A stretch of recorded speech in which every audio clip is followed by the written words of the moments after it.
उत्तर प्रदेश के मेरठ जिले में सामने आए सौरभ हत्याकांड ने पूरे इलाके को झकझोर कर रख दिया है।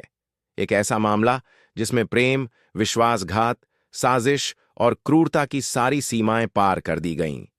पुलिस जांच के दौरान जो तथ्य सामने आए हैं, वे किसी फिल्मी कहानी से कम नहीं लगते, लेकिन हकीकत इससे भी ज्यादा खौफनाक है। सौरभ राजपूत, जो मर्चेंट नेवी में रह चुके थे और एक शांत, सुलझे हुए व्यक्ति के तौर पर अपने जानने वालों के बीच पहचान रखते थे, उनकी हत्या जिस तरह से की गई, उसने सभी को दहला कर रख दिया है।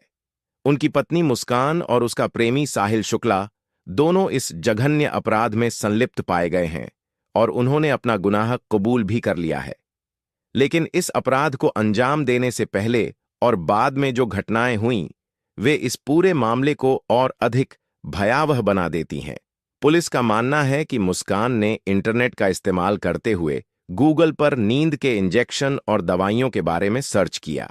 इसके बाद डॉक्टर का पर्चा खुद तैयार किया और उस पर नींद की दवा का नाम लिखकर मेडिकल स्टोर से वह इंजेक्शन ले आई। पुलिस को शक है कि उसने खुद ही डॉक्टर के पर्चे की नकल की और दवा खरीदी। इस बात की पुष्टि के लिए मेडिकल स्टोर संचालकों के बयान लिए गए हैं। इसके साथ ही जिस दुकान से ड्रम खरीदा गया था, वहां के लोगों के बयान भी पुलिस ने दर्ज कर लिए हैं। पोस्टमार्टम रिपोर्ट सामने आने के बाद पूरे शहर में सनसनी फैल गई। रिपोर्ट में कई चौंकाने वाले खुलासे हुए हैं। बुधवार की शाम जब सौरभ का शव इंदिरा नगर स्थित उनके घर लाया गया, तो लोगों की आंखें फटी की फटी रह गईं। शव को सफेद चादर में लपेटा गया था, लेकिन उसकी बनावट सामान्य नहीं थी।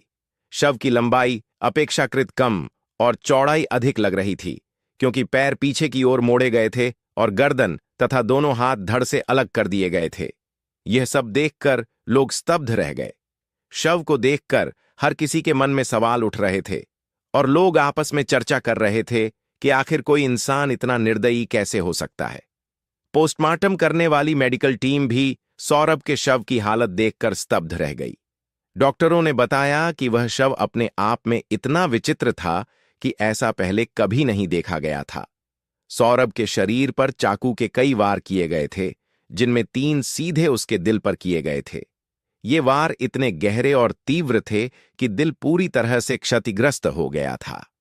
डॉक्टरों ने कहा कि फिल्मों में दिल पर तीर लगने वाले चित्र देखे हैं, लेकिन यहां सच्चाई में दिल को चाकू से गोदा गया था।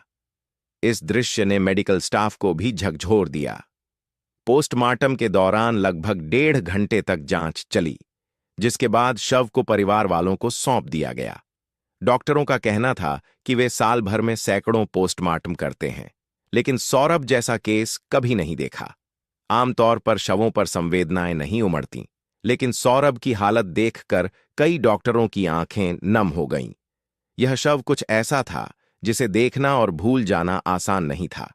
उसका सिर गर्दन से अलग कर दिया गया था, दोनों हाथ कलाइयों से काट दिए गए थे और पैर धड़ की तरफ मुड़कर जम गए थे। ऐसा प्रतीत हो रहा था कि शव को एक छोटे ड्रम में फिट करने के लिए इस तरह मोड़ा गया होगा।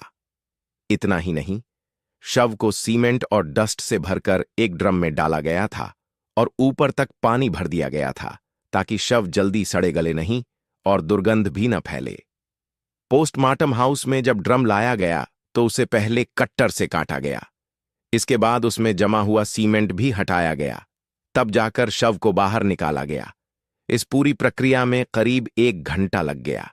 यह मामला जितना भयानक था, उतनी ही बारीकी से इसकी योजना बनाई गई थी।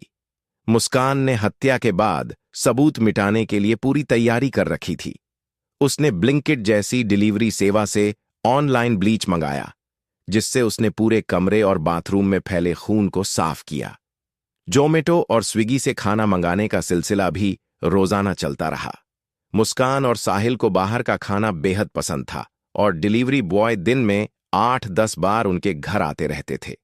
पुलिस ने यह भी पता लगाया कि मुस्कान ने 2 मुर्गा काटने वाले चाकू शारदा रोड से खरीदे थे, जो बाद में हत्या में इस्तेमाल किए गए। खैर नगर से नींद की गोलियां और इंजेक्शन भी खरीदे गए, जिनके विक्रेताओं से पूछताछ कर उनके बयान दर्ज किए गए। ड्रम, मेडिकल स्टोर और अन्य सभी दुकानों से जहां से कोई सामग्री खरीदी गई थी, वहां के सीसीटीवी फुटेज भी पुलिस ने खंगालने शुरू कर दिए हैं। एसपी सिटी आयुष विक्रम सिंह ने बताया कि इस मामले को मजबूत बनाने के लिए सारे सबूत एकत्र किए जा रहे हैं और आरोपी के खिलाफ सख्त से सख्त कार्रवाई की जाएगी। इस केस में एक और सनसनीखेज मोड़ तब आया जब सौरभ की मां ने दावा किया कि उनकी 6 साल की पोती को अपने पिता की मौत की जानकारी पहले से थी। बच्ची ने कथित रूप से कहा था कि पापा ड्रम में हैं। हालांकि पुलिस ने इस दावे को खारिज कर दिया और कहा कि संभवतः बच्ची मां मुस्कान और उसके परिजनों की बातचीत के दौरान इस बात को सुनकर कह रही होगी। पुलिस के अनुसार बच्ची को पहले से कुछ भी नहीं पता था। जांच के दौरान मुस्कान और साहिल ने कबूल किया कि उन्होंने 4 मार्च को सौरभ की चाकू मारकर हत्या की और फिर शव के टुकड़े कर ड्रम में डाल दिए। दोनों ने यह भी बताया कि वे नवंबर से इस हत्या की योजना बना रहे थे। मुस्कान को यह डर था कि अगर वह साहिल से शादी कर लेती तो सौरभ की अचानक गुमशुदगी से शक उन पर ही जाता। इसलिए उसने सोचा कि सौरभ की हत्या के बाद वह लिव इन रिलेशनशिप में साहिल के साथ रह सकती है और अगर कोई पूछेगा तो कह देगी कि साहिल ने सौरभ का अपहरण कर लिया या कहीं भेज दिया। सबसे डरावनी बात यह थी कि हत्या के बाद साहिल ने सौरभ का सिर अपने घर ले जाकर छिपा दिया था। कुछ अफवाहें यह भी थीं कि साहिल ने तंत्र मंत्र के लिए सिर अपने पास रखा था।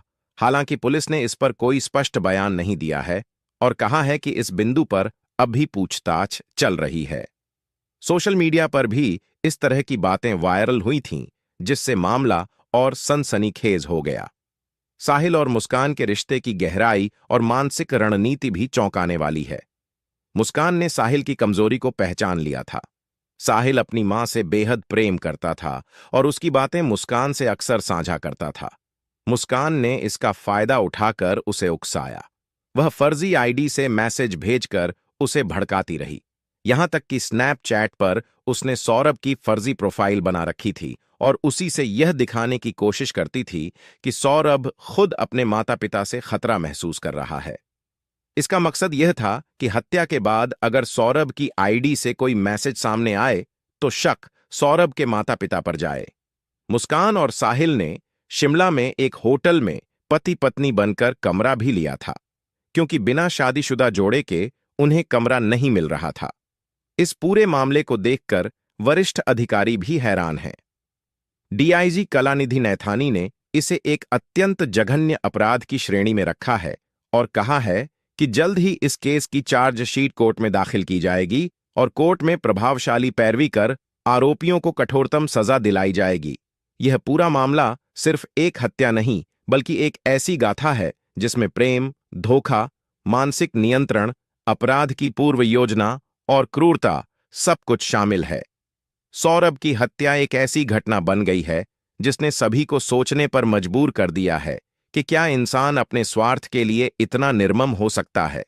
इस पूरे केस को जब भी याद किया जाएगा, लोगों की रूह कांप जाएगी। एक मासूम बच्ची जिसे अब भी अपने पिता का प्यार मिलना बाकी था, अब अनाथ हो गई है। समाज, कानून और मानवता तीनों के लिए यह केस एक गहरी चुनौती बन गया है।